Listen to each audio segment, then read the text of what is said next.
तो एवरीवन, कैसे हैं आप लोग। द कॉमर्स वेन्यू के ऑनलाइन पोर्टल पर एक बार फिर से आपका स्वागत है। और आज की सीरीज में हम लोग करने जा रहे हैं फंडामेंटल ऑफ पार्टनरशिप के कुछ एमसीक्यूज। इससे पहले की क्लासेस में भी हमने फंडामेंटल ऑफ पार्टनरशिप किया था। और आज जो हम क्लास करने जा रहे हैं वो क्लास आपको एग्जाम में जरूर मार्क्स दिलवाएगी, क्योंकि इस टॉपिक से कभी भी ऐसा नहीं हुआ कि कोई ना कोई क्वेश्चन एग्जाम में ना आया, चाहे वो किसी भी लेवल के एग्जाम हो। तो आज का टॉपिक आपके लिए बहुत ही इंपॉर्टेंट होने वाला है, तो आप इस क्लास को बहुत ध्यान से देखें और इन क्वेश्चंस को बहुत ध्यान से समझें, क्योंकि एग्जाम में जो क्वेश्चन आते हैं उनमें ज्यादा से ज्यादा डिजिट चेंज हो सकती हैं। जो कॉन्सेप्ट होगा वो इसी क्लास से आपको इस टॉपिक का मिलेगा। तो चलिए, अभी मैं आपके साथ शेयर भी करूंगा कि आज हम क्या करने जा रहे हैं। तो क्लास को शुरू करने से पहले अगर आप में से किसी बच्चे ने अभी तक चैनल को सब्सक्राइब नहीं किया है तो प्लीज आप कर दीजिए, ताकि जब भी मैं वीडियो अपलोड करूं तो आपके पास उसका नोटिफिकेशन टाइमली आ जाए। चलिए आते हैं आज की क्लास के पहले क्वेश्चन पर। जैसा कि आप अपनी स्क्रीन पर देख पा रहे हैं, एक क्वेश्चन आपको मिल रहा है कि which one of the following items can not be recorded in the profit and loss appropriation account. अब जैसे ही ये क्वेश्चन आपके सामने आया, तो माइट भी हो सकता है आप में से बहुत से बच्चों को पता हो कि प्रॉफिट एंड लॉस अकाउंट क्या होता है। कुछ बच्चों को हो सकता है बिल्कुल परफेक्टली बताओ, कुछ बच्चों को थोड़ा बहुत कंफ्यूजन हो, कुछ बच्चों को हो सकता है बिल्कुल भी ना पता हो कि ये प्रॉफिट एंड लॉस एप्रोप्रिएशन क्या होता है। कुछ बच्चे ये समझते हो कि भाई प्रॉफिट एंड लॉस अकाउंट और profit and loss appropriation account दोनों सेम ही होते हैं। तो चलिए, इस क्वेश्चन को करने से पहले मैं आप लोगों को ये समझाता हूं कि profit and loss appropriation account actually है क्या। आपकी स्क्रीन पे आप देख पा रहे हैं, यहां पर आपको एक फॉर्मेट दिखाई दे रहा है profit and loss appropriation account का। ठीक है, अब बिल्कुल ध्यान से मेरी एक बात सुनिएगा बेटे। Profit and loss appropriation account, बेटे ये जो वर्ड है एप्रोप्रिएशन, हिंदी मीडियम का अगर कोई बच्चा देख रहा हो या हिंदी में किसी को जानना हो तो इसको हिंदी में एक वर्ड यूज होता है समायोजन। अब जो इंग्लिश मीडियम वाले बच्चे हंसती होंगे इस वर्ड को देखकर, बेटे आप ये कह सकते हैं that will be called as distribution. Correct, यानी कि this account is prepared to distribute the profit और लॉस बिटवीन और अमंग दी पार्टनर्स। कि हमने जो प्रॉफिट एंड लॉस अपने बिजनेस में कमाया, और ये कौन सा प्रॉफिट लॉस है बेटे, जो हमारा नेट प्रॉफिट या नेट लॉस होता है। तो यानी कि आप मानकर चलिए जो पी एंड एल अकाउंट होता है वो पी एंड एल एप्रोप्रिएशन से पहले बनाया जाता है। पी एंड एल अकाउंट एक अलग अकाउंट है, पी एंड एल एप्रोप्रिएशन एक अलग अकाउंट है। P and L account firm बनाती है और पी एंड एल एप्रोप्रिएशन से पहले वो बन चुका होता है। जो आप लोग क्लास 11th में सीखते हैं, वहां पर आप डेबिट साइड में सारे एक्सपेंसेस लिखते हैं, क्रेडिट साइड में इनकम लिखते हैं और वहां से आप नेट प्रॉफिट कैलकुलेट करते हैं। तो बेटे पी एंड एल एप्रोप्रिएशन का काम तब स्टार्ट होता है जब आपके हाथ में नेट प्रॉफिट आ जाए, और उस नेट प्रॉफिट को आप पार्टनर्स के बीच में कैसे कैसे डिस्ट्रीब्यूट करेंगे। तो यहां पर जो ये लिखा है प्रॉफिट एंड लॉस अकाउंट, ये इसकी फर्स्ट आइटम है। ये है हमारा नेट प्रॉफिट। करेक्ट, यहां पर इसी नेट प्रॉफिट को डिवाइड करने की, डिस्ट्रीब्यूट करने की बात हो रही है कि इस प्रॉफिट को हम कैसे डिस्ट्रीब्यूट करें पार्टनर्स के बीच में।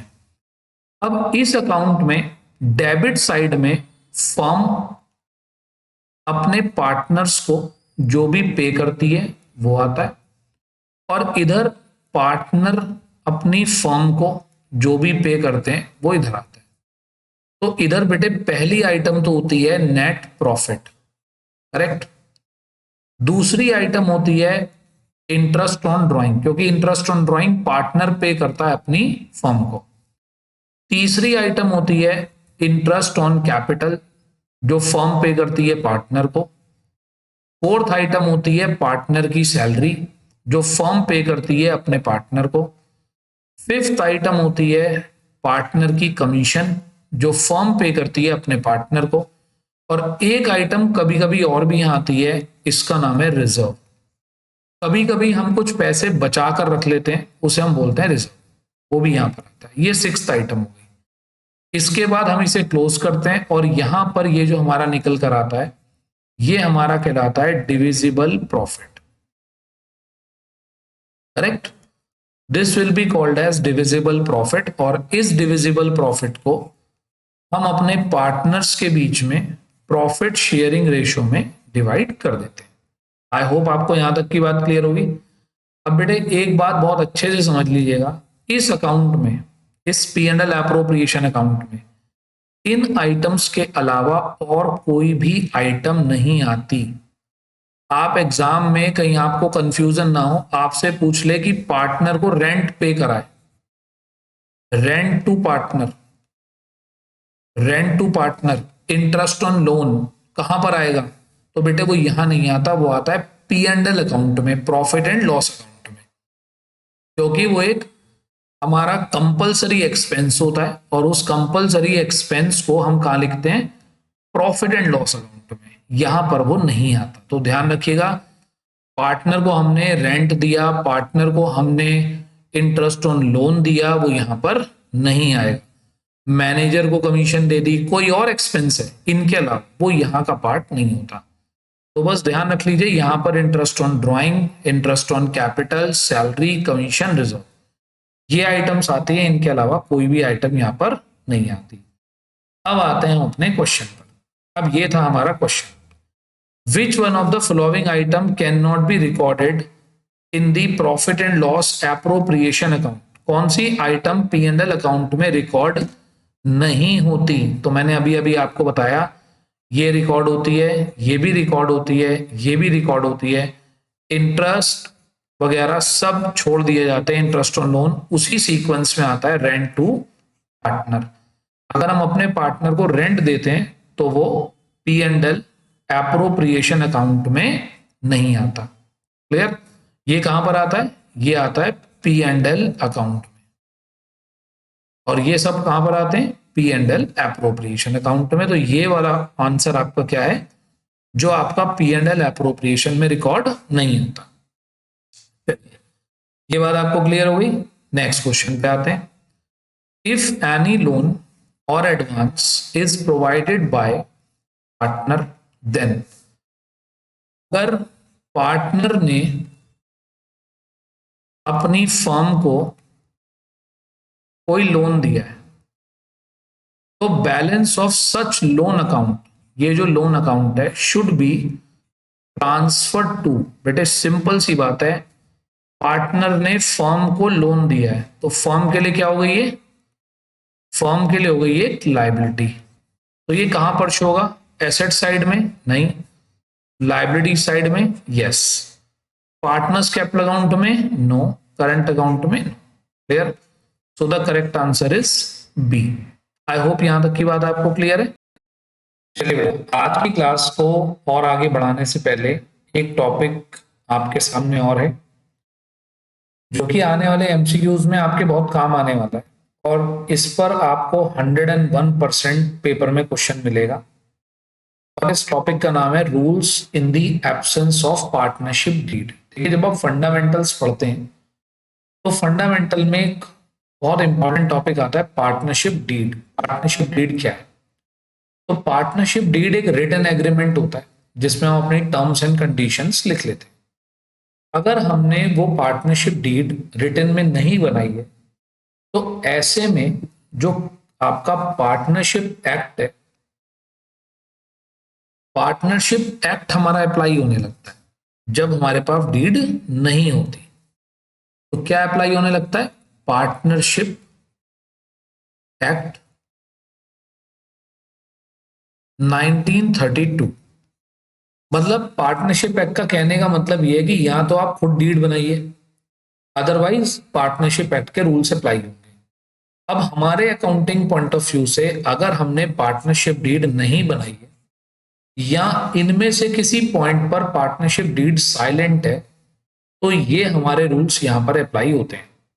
तो देखिए क्या कहता है, पहला रूल ये है कि जो पार्टनर्स हैं वो प्रॉफिट या लॉस जो भी होगा उसे इक्वली बांटेंगे। दूसरा, पार्टनर्स को कोई भी सैलरी नहीं मिलेगी। तीसरा, पार्टनर्स को कोई भी इंटरेस्ट ऑन कैपिटल नहीं मिलेगा। क्वेश्चन आएंगे, आपको बहुत सारी बातें बताई जाएंगी, बहुत सारी कहानियां बताई जाएंगी, लेकिन आप अपने इन पॉइंट्स पर बिल्कुल स्टिक रहना कि जी अगर पार्टनरशिप डीड नहीं है तो हम तो ये रूल अप्लाई करेंगे। Drawing will not be chargeable with interest, drawing के ऊपर भी कोई इंटरेस्ट नहीं लगेगा। एक पॉइंट मैं यहां पर और ऐड कर देता हूं, partners will not get a salary या कमीशन। एक पार्टनर को कोई भी कमीशन भी नहीं मिलेगी। अगला रूल, इस पर बहुत न्यूमेरिकल आते हैं, partners will get 6% per annum interest on loans to the firm if they mutually agree. अगर फर्म ने अगर पार्टनर से कुछ लोन लिया है, एक लोन, तो फर्म उस पर 6% पर एनम का क्या पे करेगी, इंटरेस्ट पे करेगी। क्लियर? तो ये रूल होते हैं। तो रूल की ब्रीफिंग बड़ी सिंपल सी कि profit sharing ratio equal, no salary, no commission, no interest on capital, no interest on drawing, और interest on loan will be charge at the rate 6% per annum. Clear? अब अगर आपको ये rule समझ में आ गए हैं तो इनके बेस पे हम कुछ क्वेश्चंस करने जा रहे हैं, जो क्वेश्चन मैंने किसी और सेशन के लिए पहले से ही सॉल्व करे थे। बस मैं आपके साथ वो शेयर कर रहा हूँ सॉल्यूशन के साथ। आपको करने में थोड़ा कम टाइम लगेगा, मुझे समझाने में थोड़ा कम टाइम लगेगा, तो हमारा आउटपुट थोड़ा ज्यादा हो जाएगा। चलिए, क्वेश्चन आपकी स्क्रीन पर है कि ए और बी पार्टनर्स हैं और उनका जो प्रॉफिट शेयरिंग रेशियो के बारे में क्वेश्चन अभी कुछ बता नहीं रहा आपको। तो यहां पर कहता है कि partners with the capital of 50, 40 and 30 respectively carrying on a business in a partnership, the firm reported profit for the year 80,000। Firm को 80,000 का प्रॉफिट हुआ। Provision of the Indian Partnership Act 1932 find out the share of each partner in the above amount after taking into account that no interest has been provided on an advance by a ₹20,000। मतलब ए ने firm को 20,000 rupees का क्या दिया है, interest on loan दिया है। तो उस लोन पर उसे क्या मिलना चाहिए, इंटरेस्ट मिलना चाहिए। तो हम पहले तो उसे 6% पर एनम के रेट से क्या देंगे, इंटरेस्ट देंगे। तो देखिए बड़ी सिंपल सी बात है, 20,000 का लोन है, 6% का इंटरेस्ट है, तो उसे इंटरेस्ट मिलना चाहिए 1200 का। हमारे पास प्रॉफिट है 80,000। अगर आप उसे 1200 का इंटरेस्ट दे देते हैं तो हमारे पास बचते हैं 78,800। इसे हम बोलते हैं डिविजिबल प्रॉफिट। और इसे हम तीनों पार्टनर्स के बीच में अगर हम डिवाइड कर दें, ए, बी और सी में, और बेटे जब प्रॉफिट शेयरिंग रेशियो, मैंने अभी अभी आपको क्या बताया कि अगर प्रॉफिट शेयरिंग रेशियो नहीं बता रखा तो कैसा डिवाइड करेंगे, इक्वल। तो हम इस 78,800 को डिवाइडेड बाई 3, तीन पार्टनर्स में बांट देंगे। तो इनका जो अमाउंट कैलकुलेट होकर आएगा वो आएगा 26,667। तो हर एक पार्टनर को इतनी अमाउंट मिलेगी। क्लियर? बिल्कुल आसान सा क्वेश्चन है। नेक्स्ट क्वेश्चन पे आते हैं हम। देखिए ये मैंने ऑलरेडी सॉल्व किया हुआ है, थोड़ा सा आप पढ़ लीजिए मेरे साथ साथ। इस क्वेश्चन में क्या है, XYZ पार्टनर्स है एक फर्म में, at the time of division of profit for the year उनके बीच में वो डिस्प्यूट हो गया प्रॉफिट बांटने से related. Profit before interest on capital कितना है, 6,000 रुपीज का है, और वाई ने कहा है कि मुझे 24% का इंटरेस्ट चाहिए। अब आपको सोचिए, मैंने अभी आपको क्या बताया, रूल क्या है, रूल के अकॉर्डिंग उसे 6% इंटरेस्ट मिलना चाहिए और वो डिमांड कर रहा है 24% की। तो इसका मतलब आप उसे इंटरेस्ट कितना देंगे, आप उसे इंटरेस्ट देंगे 6% पर एनम। तो अगर 6,000 के प्रॉफिट में से आप उसे 80,000 पर 6% का इंटरेस्ट भी दे दें तो आपने उसे 4,800 रुपीज का इंटरेस्ट दे दिया। बच गए हमारे पास 1,200 और वो हमने तीनों पार्टनर्स में बांट दिए। तो every partner will get 400 rupees as a profit share. Clear? ऐसे ही आपको कंफ्यूज करेगा, आप दे सकते हैं 6%, बोलेगा 15% दे दो, 18% दे दो, 20% दे दो, 10% दे दो, तो आप अपनी बात पे बेटे बिल्कुल अड़े रहना कि interest on loan 6% per annum के रेट से दिया जाएगा। करेक्ट। अगर पार्टनरशिप डीड एब्सेंट है तो, अगर सपोज करिए डीड में लिखा है कि पार्टनर को 20% इंटरेस्ट देना है तो बिल्कुल दीजिए, कोई समस्या नहीं है उसमें। लेकिन अगर डीड में नहीं लिखा तो आप कितना देंगे, 6% पर एनम इंटरेस्ट। नेक्स्ट आते हैं, XYZ पार्टनर्स हैं एक फर्म में। On the division of the profit for the year there was a dispute between the partners. Profit before interest on partners capital was ₹6 lakh. Profit था हमारा 6 लाख रुपए। Z कहता है भाई साहब मुझे कम से कम 5 लाख रुपए चाहिए, क्योंकि मेरी जो फाइनेंशियल पोजीशन है वो सही नहीं है। तो आप बताओ क्या करोगे बेटे। वो इतनी कहानियां सुनाएगा तुम्हें, इतना इमोशनल करेगा। ABC पार्टनर है, बी का एक्सीडेंट हो गया, तो बी कह रहा मुझे ज्यादा पैसे दे दो। आप किसी चक्कर में मत पड़ना, है ना। जब पार्टनरशिप डीड नहीं है, profit will be distributed equally. तो 6 लाख रुपीस को जब आप XYZ तीनों में बांटेंगे, every partner will gate 2 lakh rupees each. Next देखिए क्या कहता है, 1 जून को पार्टनर ने अपनी फर्म में एडिशनल कैपिटल लगाई। बेटे क्या लगाई, कैपिटल। और फिर कह रहा है जी मेरी कैपिटल पर मुझे क्या दे दो, इंटरेस्ट। तो आप क्या कहोगे, कोई भी इंटरेस्ट तुम्हें नहीं मिलेगा। क्यों, क्योंकि अभी अभी हमने यहां पर रूल पढ़ा था कि partners with the interest on capital will not be payable. Third rule था कि इंटरेस्ट ऑन कैपिटल नहीं मिलेगा। क्लियर। चलते हैं आगे, नेक्स्ट क्वेश्चन पे आते हैं। 1 जनवरी को एक पार्टनर ने advanced a loan of ₹1 lakh to the firm. उसने 1 लाख रुपए फर्म को दे दिए। In the absence of agreement interest on loan कितना होगा। तो अभी भी आपको पता चला कि 6% इंटरेस्ट होता है, और बेटे उसने जनवरी में दिया, तो जनवरी टू मार्च, तो 3 मंथ्स का इंटरेस्ट पेबल होगा उसको। तो 1 lakh into 6% into 3/12 that becomes 1500। Clear to everyone. I hope बिल्कुल, जब आपको ना बेस क्लियर होता है, बेस ये है कि लोन पर इंटरेस्ट 6% पर एनम कैलकुलेट होगा अगर डीड एब्सेंट है तो, और बाकी हमें कुछ देना नहीं है, PSR इक्वल है, तो आपको बहुत आसान लगती है सब चीजें करने में। नेक्स्ट क्वेश्चन पे आते हैं। अब आप खुद देखिएगा इस क्वेश्चन को। 4 लाख रुपीस का उसने लोन दिया था, सॉरी 40,000 रुपीज का इंटरेस्ट कैलकुलेट कराया, तो इंटरेस्ट 6% के रेट से कितना आएगा, 2400। क्लियर। और एडिशनल कैपिटल भी थी, तो आप एडिशनल कैपिटल पे कोई भी इंटरेस्ट उसे पे नहीं करेंगे। आराम से क्वेश्चन रीड कर लीजिए, मुझे कोई जल्दी नहीं है। आपकी स्क्रीन पर क्वेश्चन है कि एक पार्टनर ने एडिशनल कैपिटल लगाई और उसने लोन भी दिया, तो हम कह देंगे कि भाई साहब देखो एडिशनल कैपिटल पे तो कोई लोन कोई आपको इंटरेस्ट मिलेगा नहीं, लेकिन लोन पर हम आपको कितना इंटरेस्ट दे देंगे, 40% पर 6% पर एनम के रेट से इंटरेस्ट। नेक्स्ट, अगर पार्टनरशिप डीड नहीं है, in the absence of partnership deed, partner share profit और लॉसेस कैसा डिवाइड करेंगे, वो equal. Next, in the absence of partnership deed interest will not be charge on partners drawing. बेटे बाकी सारे सेंटेंस झूठ हैं, बस पहला सेंटेंस क्या हमारा सही है। वो ये कह रहा है कि क्या 5% इंटरेस्ट ऑन ड्राइंग लगाएं, 6% लगाएं, 12% लगाएं। आप कहना नहीं जी कुछ नहीं लगाना, कोई भी इंटरेस्ट ऑन ड्राइंग लगाने की जरूरत नहीं है। Next question, in the absence of express agreement, अगर उन्होंने डीड नहीं बनाई, एक्सप्रेसली उन्होंने कोई एग्रीमेंट नहीं बनाया, तो 6% का इंटरेस्ट किस पर लगता है, हर बच्चा जानता है किस पर लगता है, लोन पर।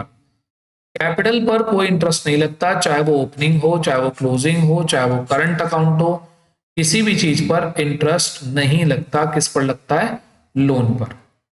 नेक्स्ट आते हैं, which of the following item recorded in the P&L appropriation account. मैंने भी आपको P&L एप्रोप्रिएशन भी बताया, तो आपको पता है इंटरेस्ट ऑन कैपिटल, पार्टनर की सैलरी और रिजर्व, तीनों कहां पर रिकॉर्ड होते हैं, आपके तीनों रिकॉर्ड होते हैं P&L एप्रोप्रिएशन अकाउंट।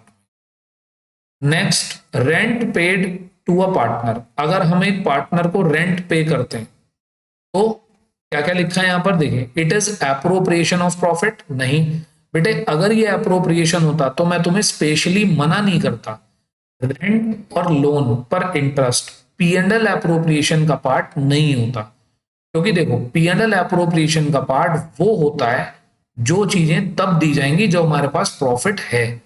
पार्टनर को रेंट तब भी दिया जाएगा चाहे प्रॉफिट है चाहे प्रॉफिट नहीं है।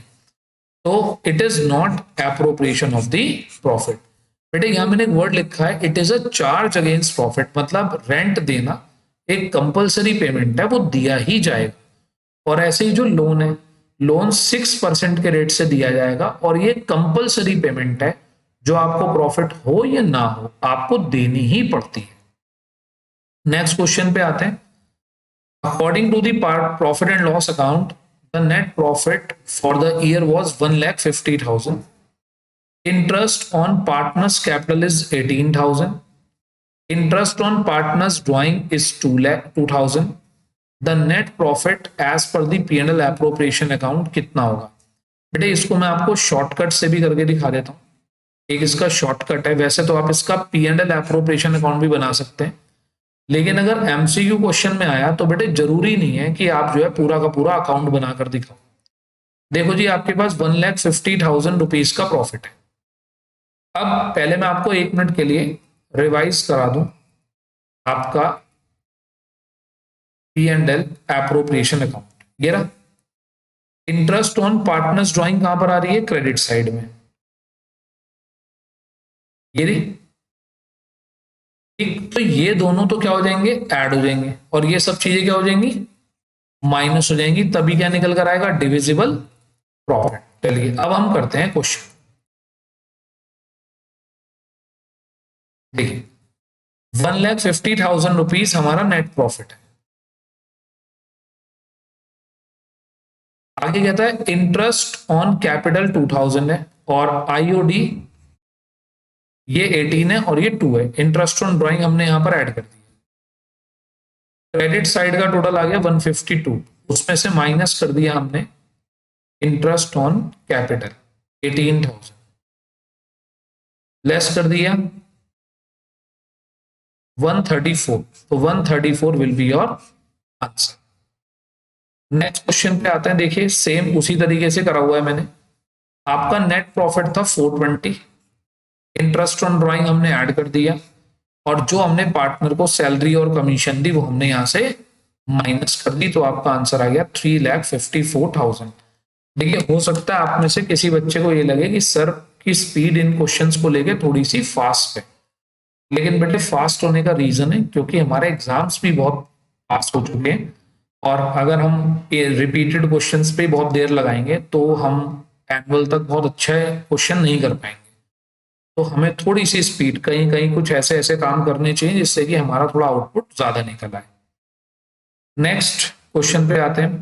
सेम यही क्वेश्चन था, ऐसा ही आईओडी हमने यहाँ पर ऐड कर दी, और सैलरी और जो भी हमारी सैलरी थी दोनों पार्टनर्स की वो हमने यहाँ पर माइनस कर दी, तो आपका डिविजिबल प्रॉफिट आ गया 1,25,000। तो आई होप यहां तक की बात आपको क्लियर होगी। तो आज की क्लास में हम यहीं तक रखते हैं। नेक्स्ट क्लास में हम नए टॉपिक के साथ आएंगे, और अगर आप में से किसी बच्चे ने अब तक चैनल को सब्सक्राइब नहीं करा है तो प्लीज आप करें, ताकि आपके पास डेली बेसिस पर जो क्वेश्चंस की, जो क्लासेस की जो अपडेट्स हैं वो आप लोगों को मिलती रहें। आज की क्लास में हम लोगों ने 2 बड़े ही इंपॉर्टेंट टॉपिक करे, जिसमें से एक टॉपिक का नाम है P&L एप्रोप्रिएशन, और दूसरे टॉपिक का नाम है rules in the absence of partnership deed. ये मेरी गारंटी है आपको कि ये दोनों के दोनों टॉपिक आपको बोर्ड एग्जाम में 3 to 4 मार्क्स और किसी भी कॉम्पिटेटिव एग्जाम में 3 से 4 क्वेश्चन आपको जरूर दिलवाएंगे। नेक्स्ट क्लास और भी मजेदार होने वाली है, और बढ़िया, बहुत ही इंपॉर्टेंट उसके अंदर एक टॉपिक कराऊंगा, और बहुत अच्छे से पहले पूरा एक्सप्लेन करूंगा, उसके बाद उसके MCQ क्वेश्चंस में कराऊंगा। तो चलिए मिलते हैं नेक्स्ट क्लास में। Thank you, have a nice.